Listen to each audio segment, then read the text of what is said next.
So they say the most formative years of an athlete's career is from age 4 to 12. Yep. And if you look back through any coaches through history that have been most respected, say a Customato with boxing and Mike Tyson, he picked him up at a young age, took him through to the top. You could look at our sport, there's maybe Roger DeCosta, he took Ryan Dungey from a young age, mostly unknown, took him to the top. You have done that with more riders, I'll say, than anybody else in our sport and maybe any sport.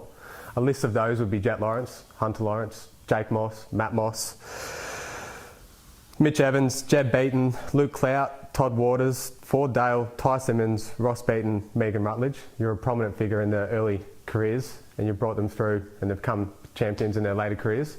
What my question is what do you see and what is the process you take to go from such a young age, give them the things that they need, and it seems to so often work out?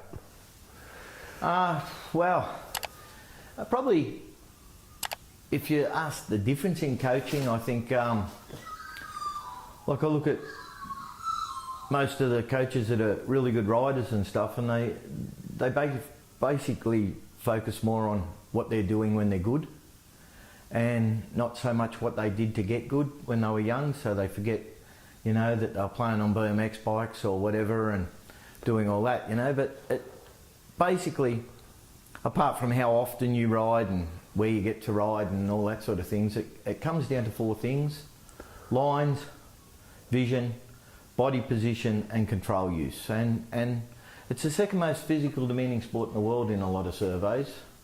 And if you were going to play World Cup soccer, imagine how much training you would have did as a little kid to develop those skills. And motocross is the same, but no one goes to coaching every week. Yep. So it's sort of been a really easy job, you know, developing riders, you know, like, don't get me wrong, Jett and Jake, they were the type of kids that could watch Michael Jackson dance and copy every step. And, Yep.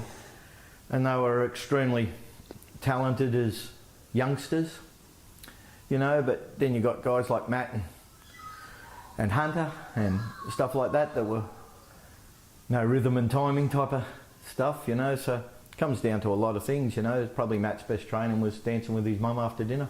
Yep. You know, and developing that where, you know, you got the parents who think, oh, try harder, you know, but all they're building's try-hards.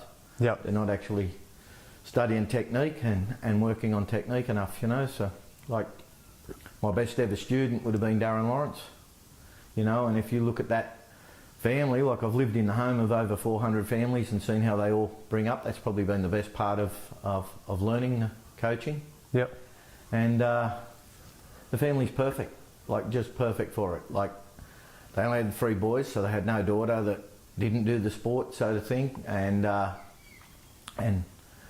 Mum was fully focused. Like, I'd say she's the champion of it all, Yep. you know, because the whole life was about building the riders. And Darren's obviously my best student by far. Of everywhere I've lived, like, that guy was on the phone and videos and sending them to me for 4 months discussing the left foot. Yeah, right. You know, and then going out, and then he'd even get back to me and say, like, but Villo Poto and Chad Reed are different here, look, and this is where I'm going this afternoon, Yep. and these are the exercises I've got planned. What else do you think I should be doing? You know, so you can see why his kids are so developed. And to this day, if I talk to him between races and Jett's first year over there, it was like, you know, he's not getting the front down enough. You know, and what else do you think? And I'm saying to him, you know, he's taking little vision shortcuts in the corners and that's where the mistakes are coming from and things like that. And bang, he's back to basics. Yep. Going back to little technique things to fix those things. We just had him jumping over the side of tabletops, doing front brake wheelies down the other side to get the front right down and Yep. things like that. And that's after he's winning sort of AMA races, you know. So it's all technique.